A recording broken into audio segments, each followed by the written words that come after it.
আসসালামু আলাইকুম। আজকে সমাধান করছি রাজশাহী বোর্ড 2019 সালের কোশ্চেনটা। ধারাবাহিকভাবে আমরা কিন্তু কাজ ক্ষমতা শক্তি থেকে কোশ্চেনগুলো সমাধান করছি। আজকে থাকছে রাজশাহী বোর্ড 2019 সালের কোশ্চেনটা। আমরা দেখি 2019 সালের কোশ্চেনটার উদ্দীপকটা কী ছিল। 20 কেজি ভরের একটি বস্তুকে ভূমি হতে 40 মিটার উঁচু ছাদ থেকে মুক্তভাবে ছেড়ে দেওয়া হলো। প্রথম কোশ্চেন, ভূমি হতে কত উচ্চতায় গতিশক্তি বিভব শক্তির 1/3 অংশ হবে। সে এই কোয়ালিটির অনেক অঙ্ক আমরা করেছি, খুবই সহজ। তো আমরা একটুক মনে রাখি, আমরা সাধারণত দেখলাম যে যার সাথে র থাকে তার সাথেই গুণ হয়। তাহলে বললো গতিশক্তি বিভব শক্তির 1/3 অংশ। তাহলে আমরা তো জানি যে গতিশক্তিকে সাধারণত টি দ্বারা প্রকাশ করা হয় আর বিভব শক্তিকে ভি দ্বারা প্রকাশ করা হয়। তাহলে গতিশক্তি বিভব শক্তির, তার মানে যেহেতু র আছে বিভব শক্তির সাথে, তাহলে 1/3 অংশ অর্থাৎ 1/3 দ্বারা বিভব শক্তিকে গুণ করব। তাহলে এটা এই 3 ভাগ আছে, এই সাইডে আসলে গুণ হবে 3 হবে। এখন আমরা ধরে নিব এই উচ্চতায় বস্তুটির গতিশক্তি বিভব শক্তির 1/3 অংশ হবে। যদি এই উচ্চতায় হয়, এখানের উচ্চতা যদি এইচ হয়, তাহলে টোটাল বা অবশিষ্ট উচ্চতা ভূমি থেকে এই উচ্চতাটা যদি এইচ হয়, তাহলে বাকি উচ্চতাটা কতটা হবে? অবশ্যই 40 মাইনাস এইচ হবে। 40 মাইনাস এইচ হবে, 40 মাইনাস এইচ হবে। তাহলে গতিশক্তির ক্ষেত্রে লিখতে পারি আমরা হাফ এম ভি স্কয়ার, আর বিভব শক্তির ক্ষেত্রে লিখতে পারি এম জি এইচ, অর্থাৎ এই উচ্চতায় আছে। তাহলে বিভব শক্তির ক্ষেত্রে হাইট হবে এইচি হবে। এবং গতিশক্তির ক্ষেত্রে যেটা হবে, গতিশক্তির ক্ষেত্রে আমরা এখানে বেগে পরন্ত বস্তুর ক্ষেত্রে বেগের তৃতীয় সমীকরণ ভি হবে ইউ স্কয়ার প্লাস 2g আর এইচ এর ক্ষেত্রে যেটা হবে নিচে হিসাব করা হয় 40 মাইনাস এইচ হবে, আর এখানে হবে এম জি এইচ। তো আমরা যে উপর থেকে পড়ছে এখানে ইউ লিখবো না, অর্থাৎ মুক্তভাবে পরন্ত বস্তুর ক্ষেত্রে তো আদিবেগ থাকে না। তাহলে এটা লিখব 2g, এখানে 40 মাইনাস এইচ, আর এখানে হবে এম জি এইচ। আমরা উভয় পাশ থেকে এম জি কেটে দিব, আর হাফ আর 2 এটাও কেটে দিতে পারি। তাহলে যেটা হয় 3 into 40 minus H, 3 into 40 minus H equal হলো এইচ। তো এখন আমরা 3 দিয়ে যদি গুণ করে দেই, 3 40 120 মাইনাস হলো 3h ইকুয়াল হলো এইচ।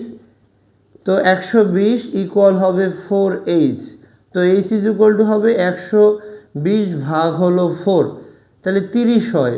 অর্থাৎ ভূমি থেকে 30 মিটার উচ্চতায় এইচের মান যদি 30 হয়, এই 30 মিটার উচ্চতায় বস্তুটির গতিশক্তি বিভব শক্তির বিভব শক্তির 1/3 অংশ হবে। ঘ নাম্বার কোশ্চেন সমাধান করছি আমরা। প্রথমে বলছি সর্বোচ্চ উচ্চতায়। তাহলে সর্বোচ্চ উচ্চতায় মানে কত উচ্চতায়? 40 মিটার উচ্চতায়। আমরা জানি যে কোনো বিন্দুতে মোট শক্তি কাউন্ট করলে 2টা শক্তি হিসাব করতে হয়, মানে যান্ত্রিক শক্তি আমরা বলি। যান্ত্রিক শক্তি 2টা শক্তির সমন্বয়, একটা হলো বিভব শক্তি, একটা হলো গতিশক্তি। তাহলে সর্বোচ্চ উচ্চতায় মোট শক্তি, এটাকে আমরা যদি E1 বলি, E1 হলো গতিশক্তি প্লাস হলো বিভব শক্তি। আমরা এটা জানি যেহেতু বস্তুটা সর্বোচ্চ উচ্চতায় স্থির অবস্থায় থাকে, এই জন্য এখানে যেহেতু বেগ নাই, বেগ না থাকার কারণে এখানে গতিশক্তিও থাকে না। তার মানে এটা টি এর মানটা হবে 0, আর ভি এর মানের ক্ষেত্রে হবে এম ভি মানে বিভব শক্তি মানে এম জি এইচ। এখানে এম এর মানটা আমরা জানি, এম এর মান হলো 20 কেজি, জি এর মানটা তাও জানি 9.8 metre per second square. Height H এর মান কত উচ্চতায় আছে? 40 মিটার উচ্চতায় আছে। তো আমরা যদি এই মানগুলো ব্যবহার করি, এম এর মান হলো 20, জি এর মান হলো 9.8 এবং হাইট এর মান হলো 40।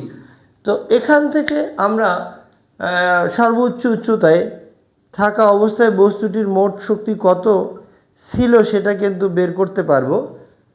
যেমন 20 ইন্টু 9.8 ইন্টু 40, এখান থেকে আসে 7840 জুল। অর্থাৎ সর্বোচ্চ উচ্চতায় থাকা অবস্থায় বস্তুটির মোট শক্তি ছিল ৭৮৪০ জুল, মানে টোটাল শক্তি ছিল গতি মানে বিভব শক্তি। এখন জাস্ট ফেলে দেওয়ার বা ওইখান থেকে ছেড়ে দেওয়ার 2 সেকেন্ড পরে তার হাইট কত ছিল বা কত উচ্চতায় নেমে আসলো সেটা আমরা দেখব। পতনের 2 সেকেন্ড পরে দূরত্ব, পতনের 2 সেকেন্ড পরে হাইট কত হয় আমরা দেখি। H is equal to U T plus half of G T square. এখন ইউ এর মানটা তো জানি, মুক্তভাবে পরন্ত বস্তুর আদিবেগ তো 0 হয়, এটা 0 ইন্টু হলো 2, দিতে হবে না, না দিলেও হয়। এখানে জি এর মান 9.8 এবং টি এর মান হলো 2 এর বর্গ। তো এখান থেকে লেখা যায় যে এখানে 4 থেকে 2 কেটে দিলে তো 2 হবে, তাহলে 9.8কে যদি আমরা 2 দ্বারা গুণ করি এটা 19.6 মিটার হবে। এখন আমরা একটু বুঝি যে টোটাল উচ্চতা তো 40, এখান থেকে উপর থেকে যদি 19.6 মিটার উচ্চতা নেমে আসে তাহলে নিচ থেকে আর কতটুকু উচ্চতা আসে, অবশ্যই 40 মাইনাস 19.6 হবে, তাহলে কত আসে, এটা 4 20, এটা 0, অর্থাৎ 20.4 মিটার উচ্চতা আর বাকি থাকে। ভূপৃষ্ঠ থেকে বস্তুটা 20.4 মিটার উচ্চতায় থাকে। তাহলে এই উচ্চতা বা পতনের 2 সেকেন্ড পরে মোট শক্তি এটা বলতে পারি। পতনের 2 সেকেন্ড পরে মোট শক্তি এটাকে আমরা বলবো E2 বলি। তো যেহেতু বস্তুটা উপর থেকে ছেড়ে দেওয়ার পরে গতিশীল হয়েছে, তাহলে বস্তুটার ভিতরে 2 ধরনের শক্তি আছে, গতিশক্তিও আছে, বিভব শক্তিও আছে। বস্তুটা সর্বোচ্চ উচ্চতায় নেই, ওখান থেকে ছেড়ে দেওয়া হলো, তার মানে গতিশীল হয়েছে। গতিশীল যেহেতু হলো তার মানে এখানে গতিশক্তি আছে। আর এই বস্তুটা ভূপৃষ্ঠেও যে মানে ভূপৃষ্ঠে গিয়ে থেমে যায় নাই, তার মানে এটা যেহেতু ভূপৃষ্ঠ থেকে উপরে আছে, তার মানে এটার ভিতরে সঞ্চিত শক্তি বা বিভব শক্তিও আছে, তার মানে 2টো শক্তিই আছে। তাহলে আমরা এটা বলবো গতিশক্তি প্লাস হলো বিভব শক্তি। গতিশক্তির ক্ষেত্রে আমরা সূত্রটা জানি হাফ এম ভি স্কয়ার, বিভব শক্তির ক্ষেত্রে জানি এম জি এইচ। এখন এইচ কত হবে, এইচ জাস্ট আমরা এই উচ্চতাটাকে আমরা এই শেষের উচ্চতাটাকে এটাকে যদি আমরা x1 বলি এবং উপরের এই উচ্চতাটাকে যদি আমরা x2 বললাম, বা একটা কাজ করি, উপর থেকে যেহেতু পড়ছে এই প্রথম এই উচ্চতাটাকে আমরা x1 বলি এবং ভূমি থেকে ওই অবশিষ্ট উচ্চতাটাকে আমরা x2 বলি। তার মানে এখানে বিভব শক্তির ক্ষেত্রে উচ্চতা হবে mgx2। কেন x2 হবে, এই জন্য x2 হবে যে বস্তুটা কত উচ্চতায় আছে, বস্তুটা x2 পরিমাণ উচ্চতায়, অর্থাৎ x2 মানে 20.4 হবে। আর এখানে আমরা বিভব শক্তির ক্ষেত্রে জানি গতির মুক্তভাবে পরন্ত বস্তুর ক্ষেত্রে গতির তৃতীয় সমীকরণটা লিখতে পারি, V square is equal two হবে ইউ স্কয়ার প্লাস 2জি এইচ মানে হবে কিন্তু এখানে x1, উপর থেকে কতটুকু নিচে নামলো, x1 পরিমাণ নিচে নামলো, আর এখানে হবে mgx2। তো আমরা জানি মুক্তভাবে পরন্ত বস্তুর কিন্তু আদিবেগ থাকে না, তাহলে আমরা এখানে ইউ রাখবো না, তাহলে এটা লেখা যায় হাফ এম ইন্টু 2gx1, আর এখানে লেখা যায় mgx2। হাফ এবং 2 আমরা কেটে দিতে পারি, এখান থেকে যদি আমরা mg কমন নেই তাহলে লিখতে পারবো x1 প্লাস হলো x2।